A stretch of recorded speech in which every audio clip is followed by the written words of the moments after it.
45 minutes. I'm like, that's going to be a really short stream. Okay, so I'm just showing Verbella in the physical space here. We're going to get started. I don't have my script or anything, so give me a second. Let me pull stuff up.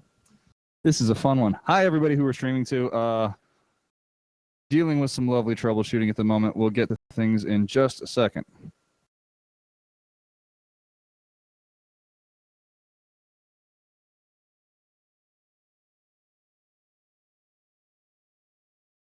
What it takes when you're breaking barriers, right, Matt? That's right. Why we all love technology. Am I going to manuscript V2? Notice Sarah's curly hair. I'm just going to tell you guys that. I got it. Oh, that's on the stream. Welcome, everybody. So glad. Happy Wednesday Eve. We have a XR Women Wednesday, which was today, and now we have a VRAR Chicago Wednesday Eve. We're good. Excellent. Hi. All right, so we're going to get started. Cool. Thanks. Sorry about that. Always fun confusion when we get started. I'm going to run through the intro stuff. This will be interesting today because we're in a different space, and I haven't done this since we've been doing a script in this space. So, welcome. Smaller audience in person today, but hey, it's great to have you guys here. Woohoo! So welcome to the next evolution. Today we're going to be talking about social gathering spaces in virtual environments. As you can see, we're using one, so that's great. Come on, slides. There we go. We do have some fun presenters here who are going to talk about social spaces. We actually have some pretty good experience. Both happen to be from our sponsor organizations. One is from Frame, which is from Verbella, and one is from, we have Gabe from Frame and Jessica from 1871. Thank you for joining us. I'm Matt Rand. Oh, I got advanced slides. This is fun to do with a microphone without the lectern. Future knows I actually need the lectern. So I'm Matt Rand, founder of VRAR Chicago. You guys all know me, so I'm going to get through that. This is the next evolution. We started in 2017. Obviously, my passion is immersive technology. I think you know that. But with that, I shouldn't do this because we do actually have folks in Verbella and on the live stream who don't know me, so apologies. My name is Matt Wren. I founded VRAR Chicago. This is the next evolution. We started in 2017. I work with a lot of emerging technologies, and frankly, if you want to know more about that, please connect with me on LinkedIn, and I'll answer any questions. But that said, this is the next evolution, which is also AWE Nite Chicago. Please check out awexr.com and awe.live for all things Augmented World Expo. Great organization, great social group. We definitely, if you're going to be working in immersive technology for any reason, you should absolutely be connected with that network. Next Evolution AWE Nite Chicago event series is now and always will be 100% free to attend.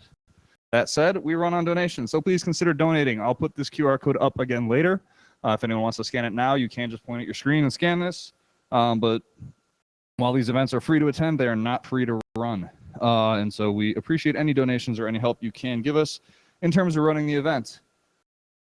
We also want to thank our sponsors who are going to get a chance to come up here and say a few things. So first, from 1871, I will let you introduce yourself. We got a microphone in there. If you want to just grab it and turn it on.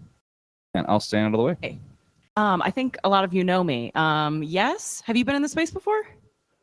Okay, well, welcome back. For reference, Lydia, we have about 20 people in Verbella watching and who has and no idea how many people are watching on the live stream. Well, hello to our friends virtually and in person. I love to just share a little bit about 1871.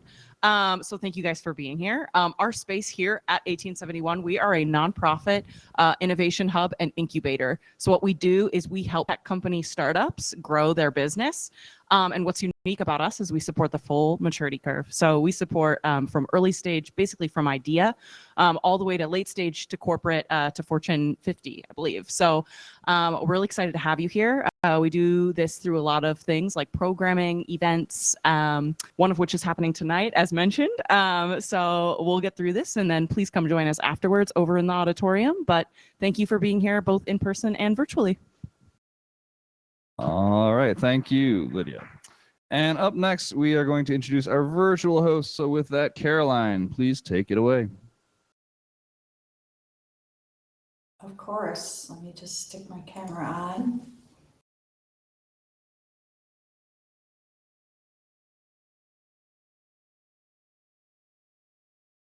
Hello, I'm Caroline Dennis. I'm one of the virtual hosts. It's really great to be here tonight.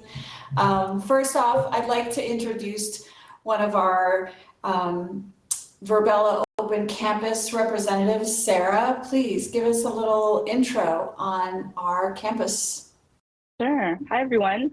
So Open Campus is built by Verbella. There are many Verbella worlds, but Open Campus is unique in that I lead a great team that helps to lead and build community. So we're treating it like any other great city.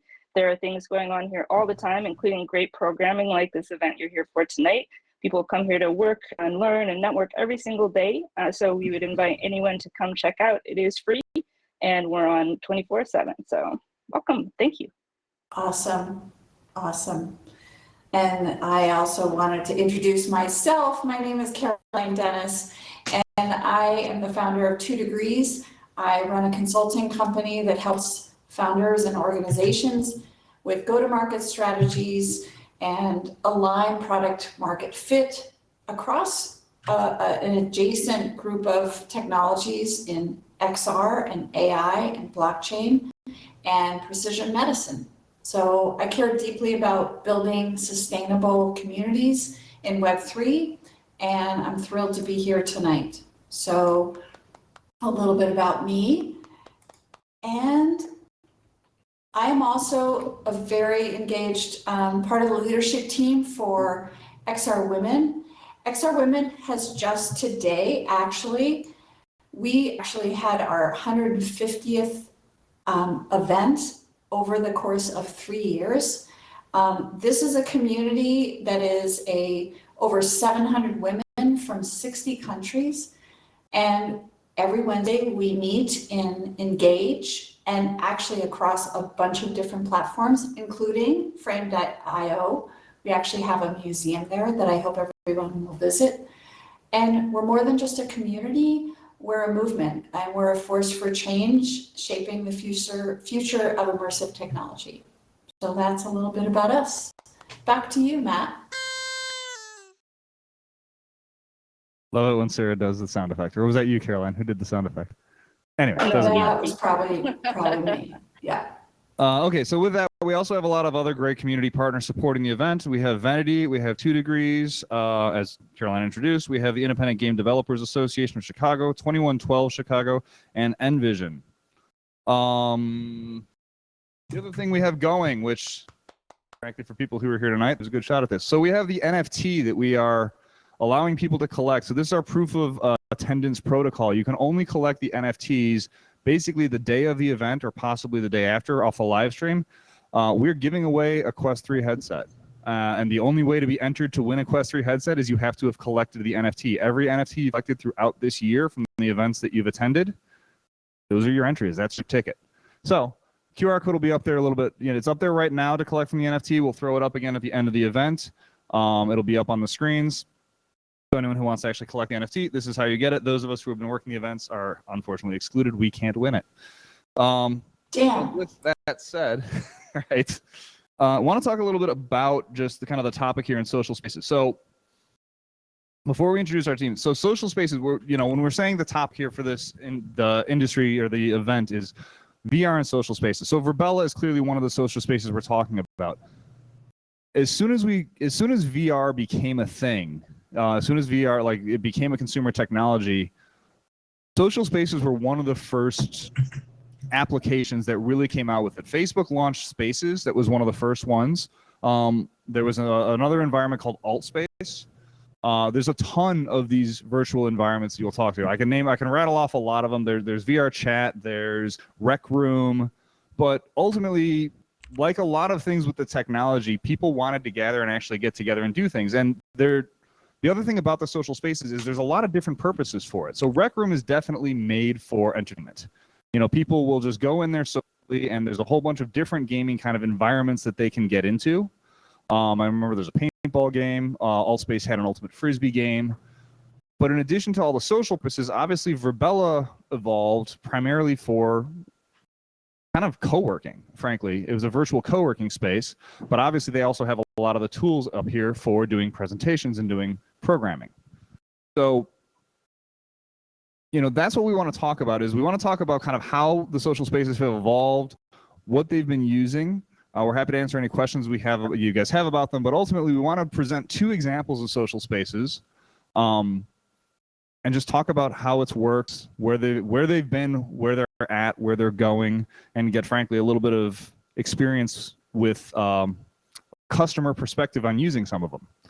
So with that, I'm going to introduce, so our speakers tonight are Jessica Pratt from 1871 and Gabe Baker from Frame VR. And up first, Jessica. Welcome. So, thank you much. And so Jessica, I'm going to give you about 5 minutes to just talk about your experience of 1871 using the virtual space. And then I'm going to probably ask you a bunch of questions based on what you talk about. Sounds good.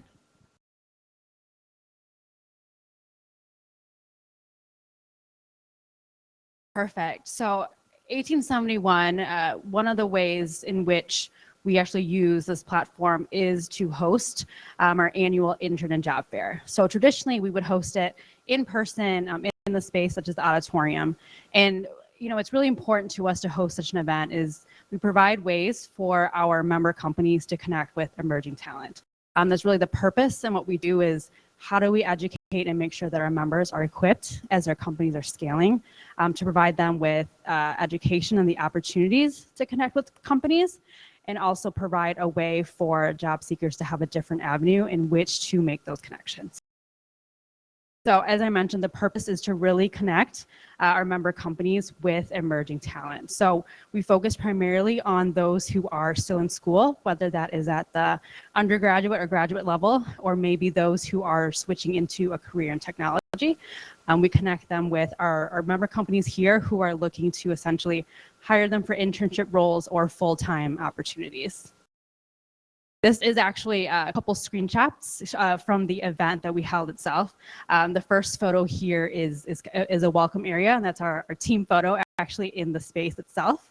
And the second picture, kind of showcases a couple of the company booths. So we hosted this event in the expo hall. So similar to if you were to attend a real life career fair, imagine coming to a welcome post, a greeting area. We had individuals in the room as well to answer any questions or troubleshoot any technical difficulties an attendee might have, or a company, as well as you physically are able to walk around and go to the company booth, very much like you would do so at an in-person fair. I think one of the great things about these booths is that you can brand them in any way that you'd like with company branding. And from a planning perspective, it really does take a whole team, from our marketing team helping with branding out the expo hall, helping companies brand their booths, our events team ensuring that our attendees and our companies knew the logistics, and also making sure that our staff knew what they had to do in terms of what were their roles and responsibilities. So very similar to how you would host a career connection event, and all the way from our membership team, making sure that our companies were engaged and aware of how to take part in this space. With any type of event, there are benefits and challenges, right? So I would say accessibility is a huge benefit, because regardless of what school you might go to or where you live geographically, you're able to attend and be part of a gathering such as this. So when you think about a company maybe with limited recruiting budget, it's a huge return on investment for a company to be able to reach essentially different types of talent or reach different campuses when maybe they don't have the time to do so or the monetary funds to be able to travel, right? You can only get to so many campuses or meet so many at a time. I would say flexibility as well is you essentially can roll out of bed and attend this fair. So I think for companies who have headquarters or offices in different cities, what we saw was that they were able to have maybe somebody from their Boston office connect with someone in their Chicago office and actually man a booth. Same thing with the flexibility of being on any campus and being able to meet with Chicago companies. If you are at a school that might be on either coast, you're not going to physically be able to come here to meet with the 30 companies that might be taking part in such an event. And a reduction in biases. So when you think about the expo hall and the booth, regardless of your company size, your company budget, your booth looks the same, right? If you're going to take the time to brand it, it's the same size. If you think back to any type of expo that you go to, or any type of convention event, there's a lot of money being spent into making your booth flashy or whatnot. So this really reduces the bias of potential employees coming in and seeing, okay, all the booths look the same. I think there's something to be said about the attendees as well. You, as an avatar, can look like anybody that you want to look like. You can pick a different outfit, and whether we want to admit it or not, there are biases both in how a company booth may look like, and a bias in what a potential employee may look like as well. So we kind of saw that benefit. Challenges, I would say, technical issues, right? We spent a lot of time, our tech team did, to make sure that our companies were, and attendees were as equipped as possible to be able to get on the platform. We ran this event 3 times. So each time we learned, what do people really need? How much time is being spent? And really it's a lot more time than, just showing up to a physical space, right?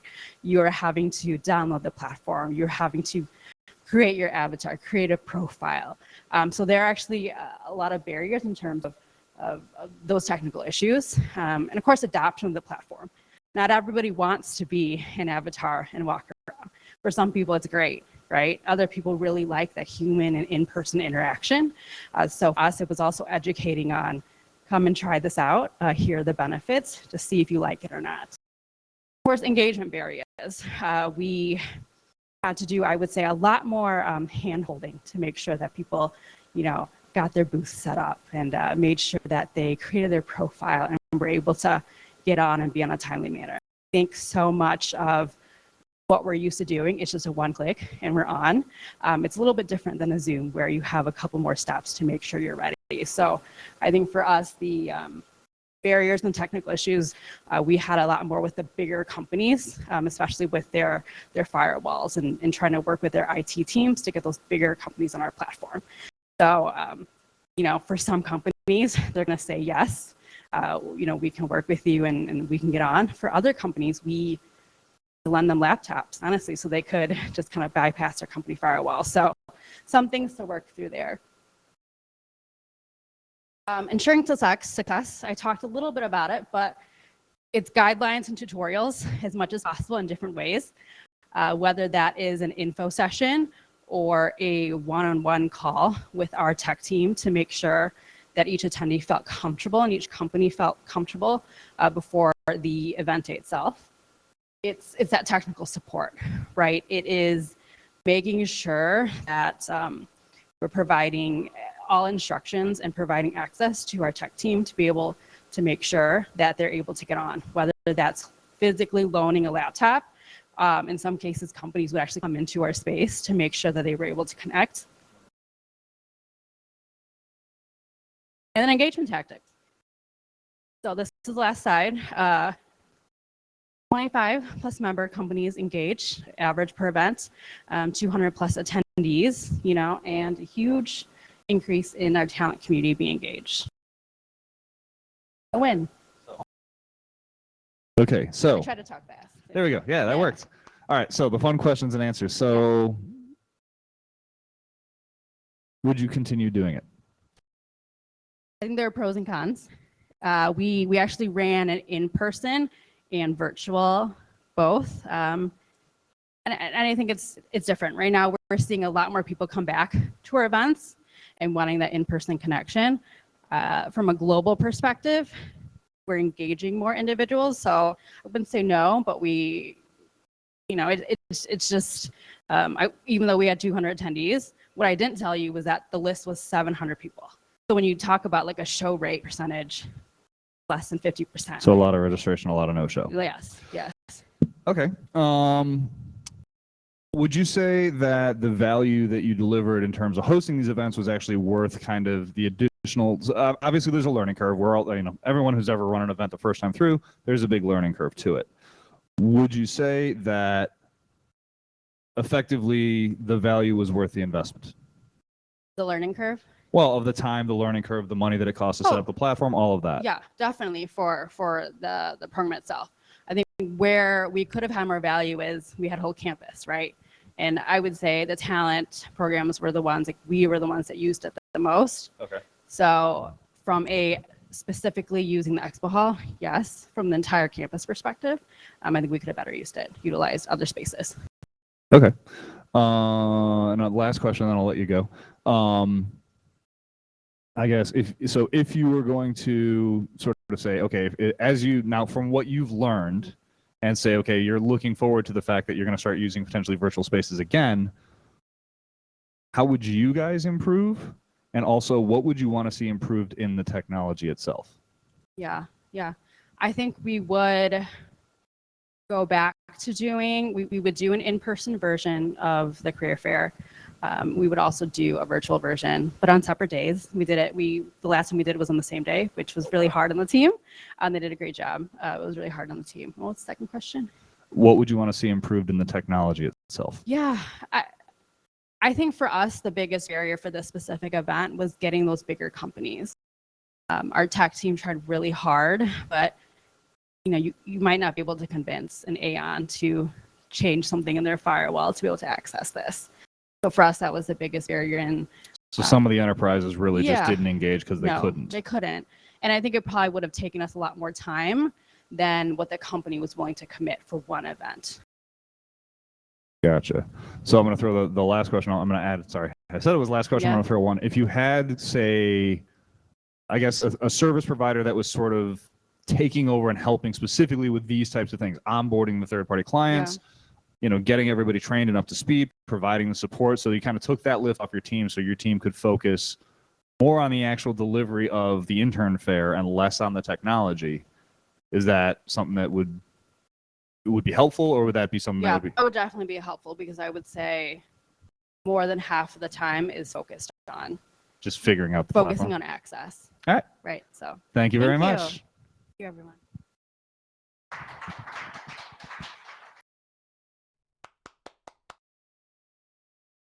All right. So now we've heard from somebody who was actually using the platform, like an actual customer use of a virtual platform specifically for business purposes. Up next, we have Gabe Baker, who is the builder of one of these platforms. So Gabe, I'm going to toss it over to Caroline to provide an introduction for Gabe, and then Gabe can go. Caroline, you there? Awesome. Yes, I am. So Gabe is a former teacher and an education researcher and a developer, many other things. And he is the founder of product manager at frame.io. This is a browser-based metaverse platform for immersive creation and collaboration that works on desktop and mobile and VR. So this will be a really interesting perspective on that. So Gabe, take it away. Hi there. Can you all hear me okay? We can. Cool. Thanks for that introduction. I'm going to talk just only a little bit about Frame, and then I want to talk a little bit about kind of the industry at large and what I see as kind of the next frontier for social immersive technology. And I'm going to use the word metaverse as just a catch-all for that. First, a little preface. My opinions here do not reflect the opinions of the event hosts, nor do they reflect the opinions of my employer. So yeah, first off, Frame, I encourage any of you to try it if you're interested in just trying out one of these 3D social spaces. The link is just framevr.io. We try to make it easy for people to get in there and create a space. You'll end up with your own nice, unique link, and then you can just share that link with someone and be right inside of a 3D immersive space with them. In there, we try to make it easy to, of course, do the basics of meeting stuff, talking and video and screen share, but you can also customize the space in a lot of interesting ways. You can bring in your own 3D models, bring in your own 360 photos, things like that, and you can really make it your own with sort of a no-code editor. Check out Frame and check out many other things too. It's a pretty hot space, and the tool you pick depends on what it is you're trying to do when you're in these meetings or holding these events. But okay, now taking a step back, I want to kind of talk about the industry at large and some of the trends that I see that might very well be shaping not just the future of immersive online spaces, but also kind of the future of, I think, technology at large. So first, kind of, where are we right now in this hype cycle? I sort of see us right now as in like a valley of the metaverse hype cycle that started a couple of years ago when Facebook changed their name to Meta. At that point, we were promised that the metaverse would change everything, and that by now, just about every meeting that you were in online would be in some kind of 3D social space. And then every big company made promises to this extent. Of course, that hasn't played out. But that hype cycle was only one of many hype cycles that have already happened around the metaverse and VR generally. And I was doing this when I did my graduate work. I was doing this 10 years ago. And at the time, all the research was done on Second Life, which was a very popular virtual world platform from 10, 15 years ago. And when that first came out, it was also like started a hype cycle at that time. And 10 years before that, there was another one when the very first super clunky VR headsets were coming out of universities. We were also told that it was only a matter of years before VR would change everything. So where it is now, I think we're like a few years after the peak of another hype cycle. We're in the valley of it, especially because artificial intelligence has kind of taken over the technology world as like the buzzword of the day. There's a little bit like a lot of the energy has been drained out of the metaverse space and has gone into the AI space. But next year, I think we will see like yet another sort of revival of metaverse, VR, AR, immersive technology, because Apple's headset comes out, the Vision Pro, which many of you may or may not be aware of. But when Apple enters a space like this, it's generally like an industry-defining moment. Even if it's not right then that year, it's usually the start of something quite big.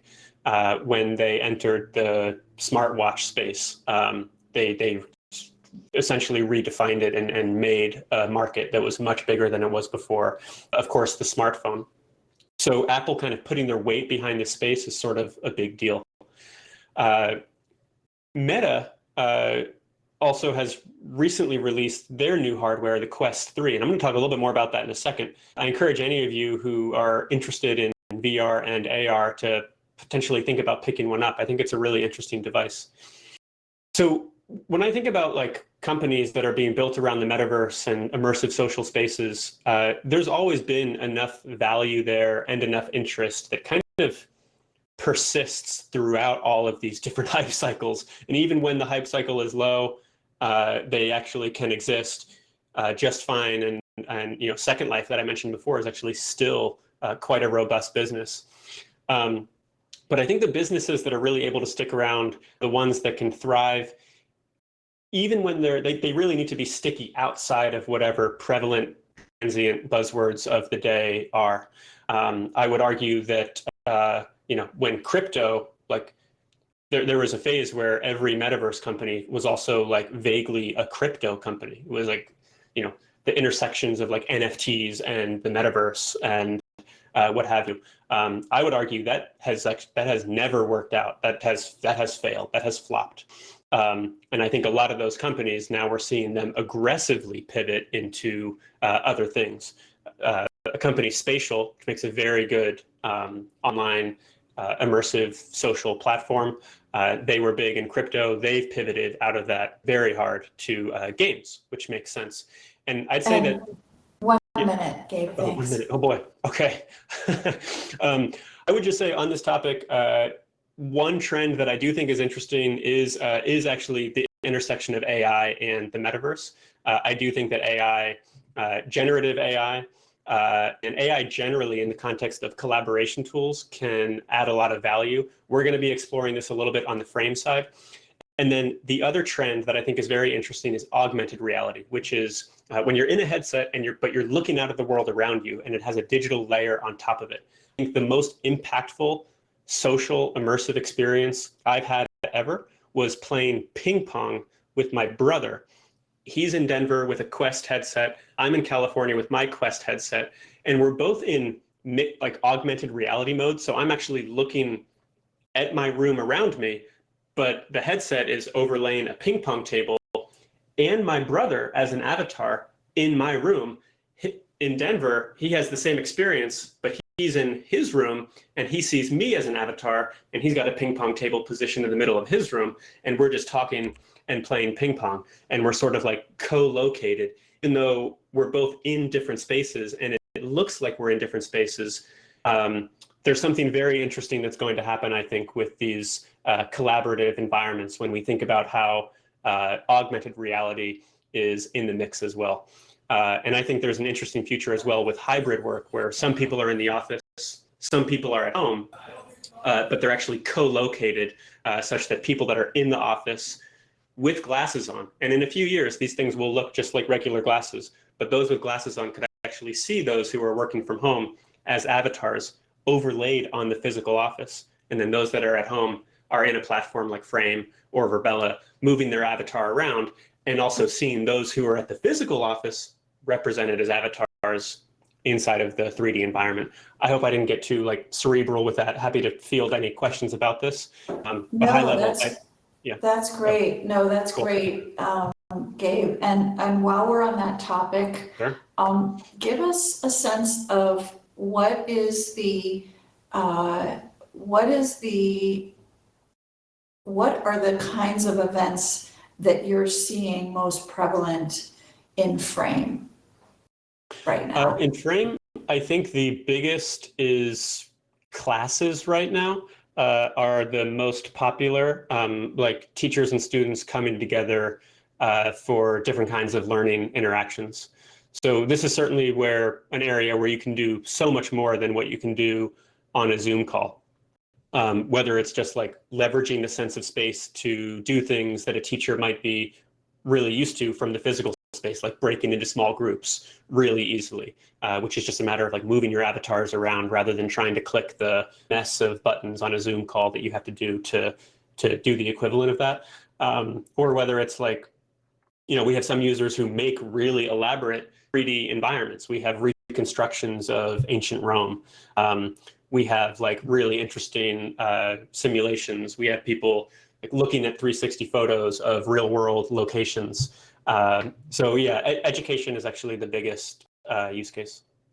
Sure. And on that note, that does resonate to me with what Verbella is doing, because Verbella has had educational and even undergraduate programs running here on campus, as well as a lot of other events like this. Can you tell us a little bit about what is that partnership like? So Verbella and Frame, because for those who aren't familiar, so Verbella is a large campus and you download it, and Frame, on the other hand, is a browser-based technology. Can you give us a little understanding of what that partnership is about?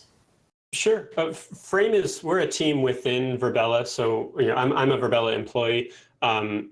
Where I started this thing basically going to Alex, the CEO of Verbella, and saying, hey, I think we can, Verbella is great, but I see some people have a hard time with the download and the install. Some people might be on Chromebooks where installing stuff generally is tough. So I said, let's take a crack at doing something right on the web. Now, there are pros and cons to these two products. Verbella is very good at like really large scale interactions. Frame is a little bit leaner. You can have pretty big meetings, but not quite as big. But it's easier to get into. So there are pros and cons to each.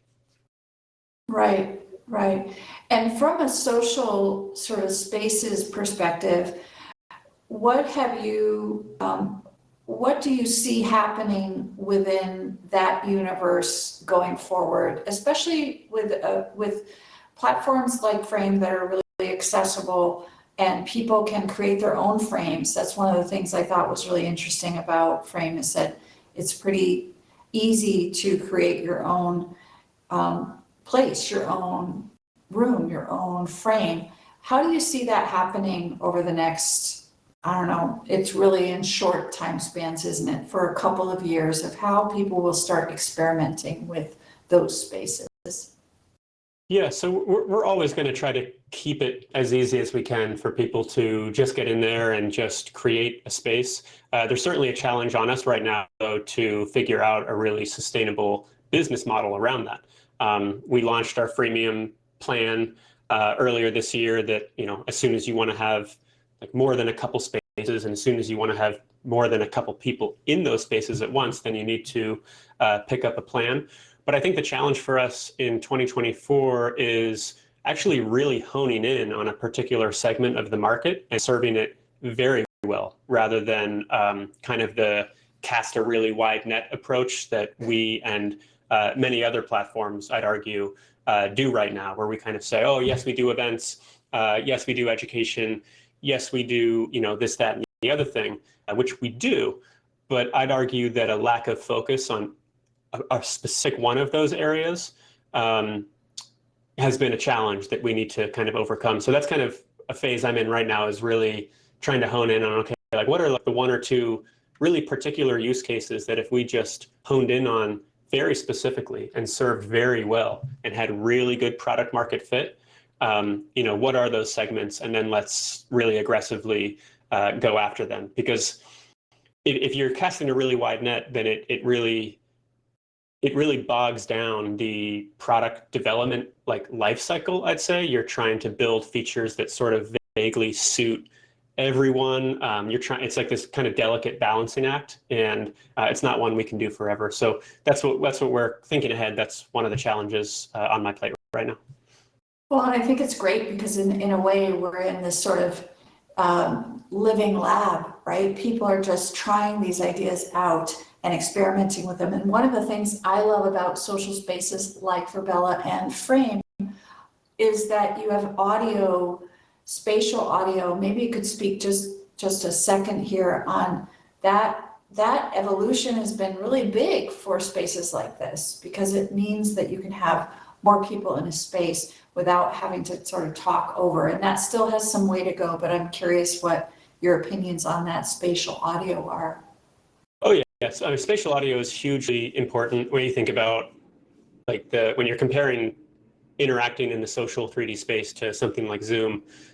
In Zoom, you're actually you're given a visual reminder that you're not actually in the same place with other people on the call. When you look at other people's video grids, you see their background. It's always very upfront that you're not together. But when you're in a 3D space with other people, you have the sense of shared space. But that space only really works because of the spatial audio. It's like these two things really fit together. When you walk up to someone, you hear them louder. It's things that you're used to from the real world that make interacting in these spaces, even though it can be new and a little bit zany and a little bit wild, actually feel sort of natural. I mentioned that case of how easy it is and natural it is to break into small groups. That's because of that spatial audio. It's because audio works the way it does in an actual physical space. But then, of course, the other side of it is when you're in the metaverse, you're not bound by the typical rules of physics and reality. So, we make it so that if you want to flip on your megaphone and just bypass the spatial audio so that you can be heard by anyone throughout the space, we give you those superpowers as well. So. Yeah, That's spatial audio. amazing. That's amazing. Well, if you haven't checked out Frame, please do. It's really, it's accessible, it's easy, and I know a number of us here who are willing to show you around if you're having any hesitation on that. Well, great. Thank you so much, Gabe, for that. I really appreciate it. I'm going to turn it back over to Matt, and I know that we'll have some Q&A here from the audience. So Thank yeah, you the so way the Q&A is going to work really quick. Gabe, actually, if you can keep your camera on, you're pretty much you're it. Oh, sure. So, sure. Jessica, as we mentioned earlier, there's an event going on at 1871. So the 1871 staff actually just kind of came to present while they could, but ultimately then they had to go back to the event that they're running. But if there are questions in the space, we're happy to read them here. Are there questions in Verbella? I do have one I have to read, which I'm not sure if it's from Tom or from the web. But then, based on something that kind of Gabe was saying earlier, is the next level having sort of the Web3 platforms like Frame or Verbella to also have an AR component of meshing with the real world? Yeah, so this is such a good question. It's one that's really on my mind quite a bit as I try to think about, okay, what does augmented reality mean for the future of Frame? And really, what does it mean for the future of this whole metaverse idea anyway? Because the metaverse, as we're used to it, is really predicated on this idea of like, you're in the same, 3D space with other people. Like right now in Verbella, I'm in here with all of you and we're in the same space. But augmented reality sort of lets people be in their own space. So what does it mean for people to be together while they're in their own space? And what does that feel like? I mentioned the idea of like that ping pong. It happened to work out really well just when it's this like example of this ping pong game where, my brother Mike is just in my space and I'm just like in his space and we're playing ping pong, and I don't need to worry about stepping on my baby who's like walking on the floor because I'm in augmented reality. But the first thing you're going to see for Frame around this that we're really interested in is, so when you're in augmented reality and you're looking out at the world around you, I think the question for a lot of technology companies is, what are the tools that actually let people create that digital layer, the overlay on top of your real world that provides value? And when I think about Frame, there are tools now, like an app called Polycam on your iPhone that let you actually capture a 3D model of a room or a space. So what we're going to do in Frame is make it so that if you capture a 3D model of your room or space, you can bring that into Frame as your Frame environment, like the 3D environment. And then you can use Frame to put things up on the wall. These are features that exist right now in Frame. You can put images up on the wall. You can put all sorts of things around the space. So we'll let you kind of like create that overlay visual layer on top of your real world space, so that when you're in your headset or in a few years, you're in your glasses, you'll actually then, be walking around that actual room and you'll be able to see that digital overlay. And you could invite other people into it if they come in. But the challenge is if someone else comes in and they want to be in augmented reality mode, they're kind of opting to like, they're sort of opting out of your space. All the stuff that I've nicely positioned on my walls, they won't make sense on their walls. So there's still this like, some of the logistics around augmented reality and collaboration with augmented reality need to be thought about more. But yeah, the short of it is we're going to make it so you can use Frame to actually like have a really nice, easy tool for creating that augmented reality layer that you can see on top of your physical space when you're in glasses.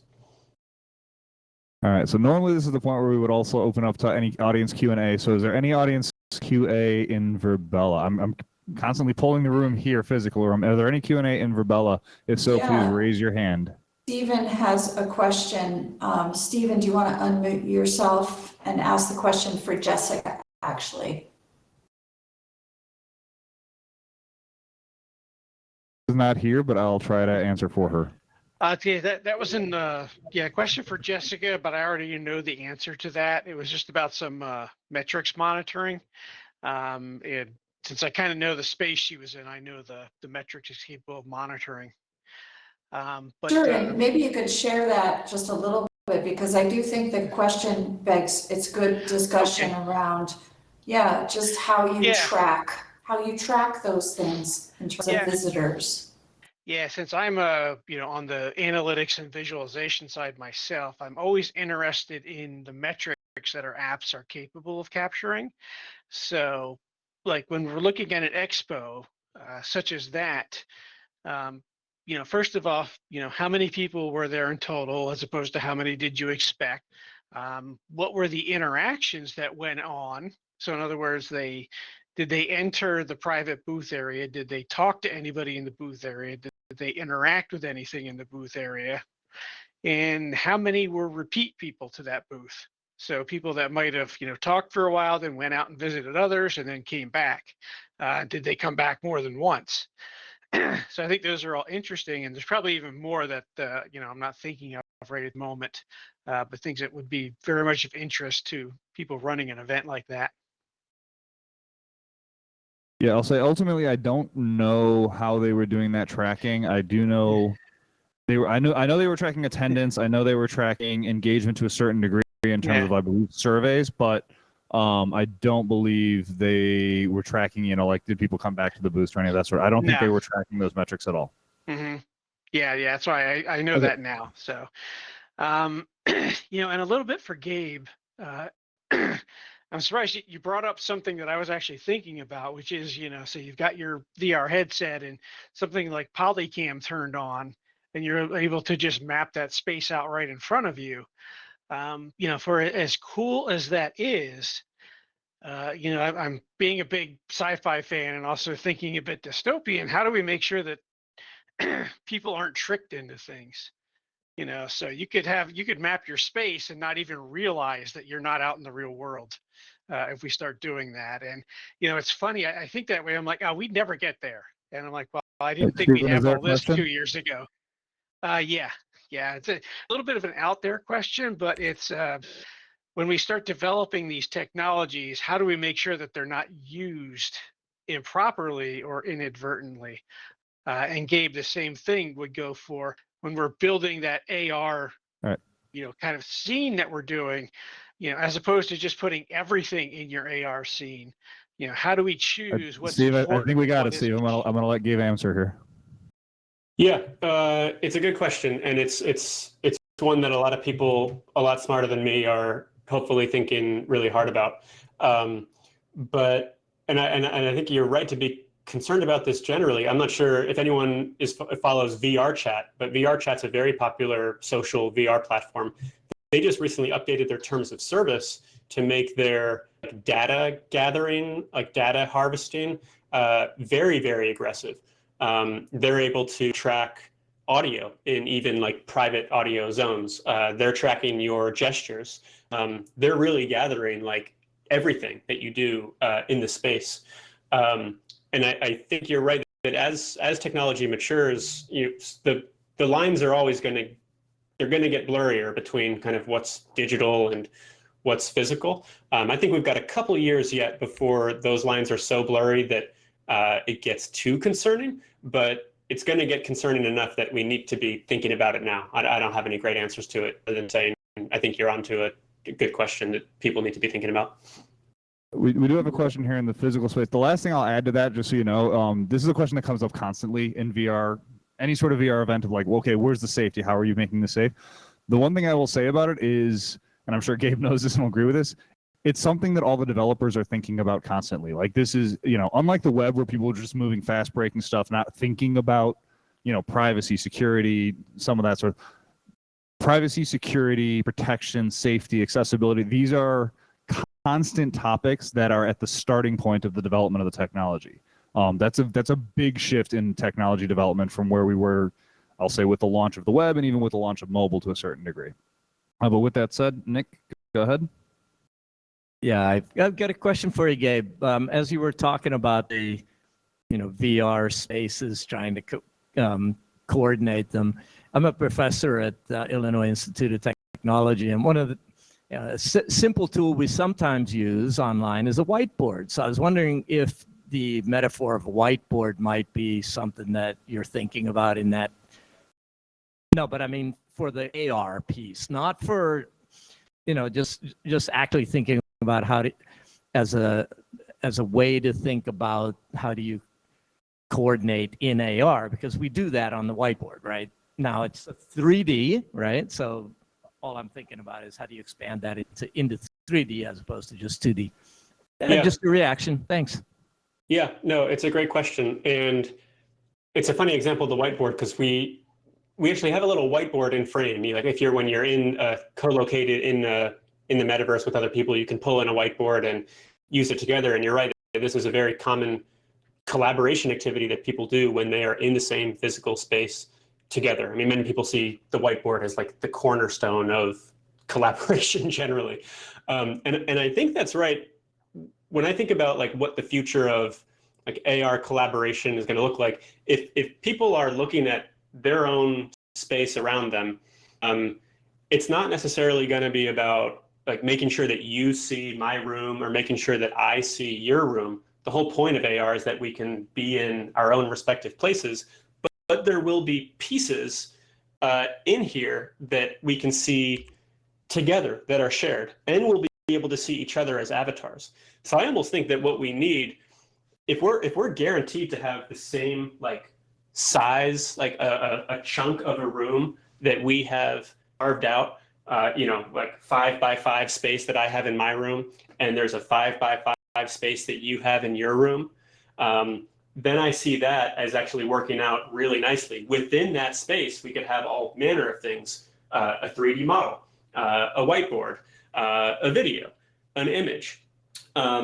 And I could still be in my physical space, you could be in your physical space, but we'd have this like element of it that was shared between us, and we'd see our avatars in that space as well with kind of relative position. And I think that's probably the way it's going to look, kind of like AR-based collaboration. Like we'll have that big whiteboard, I'll see it in my room, you'll see it in your room, I'll see you, you'll see me, but we won't be in a fully shared 3D space. We'll just be a segment of the space that we have shared together and can work with. I hope that made any kind of sense. I think it's a great question. So I'm going to add to that really quickly just because I've seen the technology. So this is actually a really huge thing when it comes to VR that's happening within the military with DoD. So the concept, I don't know if you guys have heard the term the sand table, which is effectively, if you're mission planning, there's this table and, you put your maps on there, you put all the pieces on there, you put all your information on there, and pretty much everyone stands around it and works and plans and talks. And that is one of the big things that they're trying to do with AR right now. So, if you want to, if you're physically standing at it, you can access it. If you're accessing it in VR, you can access it in VR, completely virtual. Or if you want to be in an AR environment with people around you who are also, so you can collaborate live with the people who are there physically, but also see all of the virtual elements at the same time. So this is a big technology that's happening, and like the tools that they're building, in addition to having full scale, like, you can actually effectively practice an AI battle and be like, oh, how did it turn out? You can also have things like whiteboards and videos and notepads and all of those tools. So that is a big technology that's taking place. Again, I've seen prototypes of that technology already. I know a lot of that has been requested, and there's a lot more under development right now. I'm actually kind of curious if anyone's actually named their company Sandtable VR or anything yet. I'm surprised no one has if there isn't. But with that, any more questions in Verbella, Caroline? I don't think so, unless All right, anyone has anything else. I promised everybody we would do a short event today so that people could actually get to the social. So I do want to end it really here. Thank you, Gabe, very much. I look forward to talking to you further. I have a lot of questions that I'm not going to ask because they're very just technical stuff. And obviously, I've talked to you in the past. You've supported one of my events live. Thank you for that, by the way, previously. But with that, we are going to wrap it because I promised we would wrap it earlier. I will give Gabe, if you want to just take a minute or two and give a final statement, anything you want to talk about, your choice. I'm going to do some housekeeping. I'll give you a chance to think about it. I'm not going to throw you on the spot right now. But yeah, a final comment. Caroline will have a final comment. Housekeeping. Actually, I'm just going to throw the NFT chain up there right now so anyone can scan it if they want to. That way it's live. But with that, we are taking January off. So, or we're not taking January off. What's up? That's not the NFT? Oh, that's the charitable donation. I do like charitable. I'll throw the charitable donation up now, and I'll get back to the NFT in a moment. Give me a second. I'm trying to get to my script. So, while we're preparing for final thoughts, the last thing I'm going to say is January, we're having a social event only. So there will be no virtual component to the social event. We're hosting an event at the Raven Room, formerly Redline VR. We'll be up there, I believe, on January 10th. And I don't know the time yet, but it'll be available on our website, on our socials, which will be up on the next slide. So please follow us and you'll be able to find all the information there. But with that, again, please collect the NFT if you want to be entered to win the Quest 3 that we're going to give away. We're going to give the Quest 3 away probably next week or the following week. We do want to make sure we have to work with the NFT provider to, frankly, get all the entries and then be able to do a random draw of them. So with that, Gabe, do you have a final thought? Yeah, I would just say to anyone who wants to check out Frame, obviously just don't hesitate. I'm happy to just meet you in there and talk shop. I'm just Gabe at framevr.io. And then as I encourage everyone, kind of, if you're new to this or kind of looking into it, go in with an attitude of skepticism, but also one of optimism. I think there's a lot of exciting stuff here, and explore. Don't just adopt the first platform you check out. There are a lot of things out there, and you just need to think about what it is you're trying to do, and then take the time to explore the platform that makes sense. Caroline, any final thoughts? Yeah, I think the social spaces will become a place that will not just be a place for people to socialize, but like Virbela has built here, a place for people to learn, a place for people to collaborate, and a place for decentralized organizations to be created and to be built and to be capital to be raised, and other organizations. So I think it really does have a Web3 promise. And I just encourage you, there's so many communities that are actually doing incredible work right now. It really doesn't have to be 5 years in advance. So just decide to try it, reach out to any of us and try it, because we're doing meaningful stuff and having meaningful conversations. So thank you. All right, and I'm just gonna wrap this up really quickly so we can get to the social party. There's lots of these spaces. We've talked about 3 of them. There are, at the time, I was gonna say, at the beginning of the pandemic, I think I cataloged about 40 different social VR environments, and we kind of went through them to verify like what the capabilities of each one were to be able to know where we could host an event. I'm sure there are more now. Some have come, some have gone. Allspace is unfortunately no longer with us, but other ones have come up in its place. So yeah, definitely check them out, try them out, go into it with skepticism, see what they're good at, what they're not good at. I do think this technology is going to grow over the next several years, but I've got the NFT up now. I promised to do it earlier, but this is it. Again, we'll be having a social event in January. We'll get back to our normal schedule type of programming in February. Our topic in February is going to be architecture and construction. But with that, thank you for joining us, and have a great holiday season for everybody, because if we don't talk to you until then, we hope to see you in the new year. Thank you very much. Thanks, Matt. For anybody who's still here and wants to chat or is on their way out, thank you, Gabe.